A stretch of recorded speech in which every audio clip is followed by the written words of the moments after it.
When they say that art is universal, they don't mean universally stupid. So we're going to go back to this installation, but when we talk about the universality of art, it is not the lowest common denominator. Take Dwight D. Eisenhower, who talked about art as a universal language that each nation makes its own contribution to the culture of mankind. Now, this might be confusing to people who are MAGA because Eisenhower was an actual Republican. That means that he believed in the rule of law, the Constitution. He did not believe that presidents have the right to rule by executive order. He also believed in the American people and didn't want mindless drones who voted just because their brains didn't work hard enough to make sense of a party that claims to be pro the everyman, but also against Medicare. Or for that matter, a party that is pro-life while again against Medicare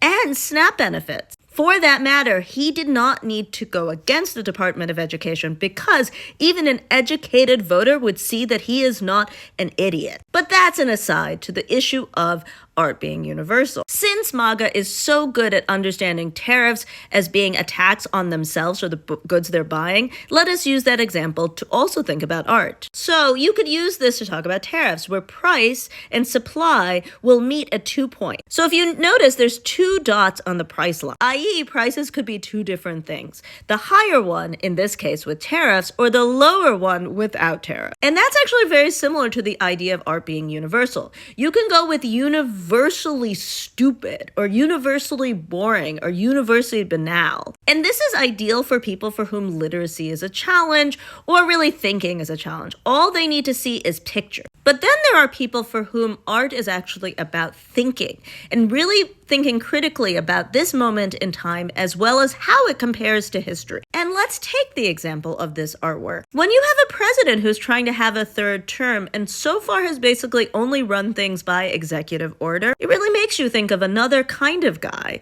who decided to do that before starting a world war that bankrupted his nation. That's the thing about art. Art meets its viewers where they are. If they're universally stupid, the art can't do anything about it.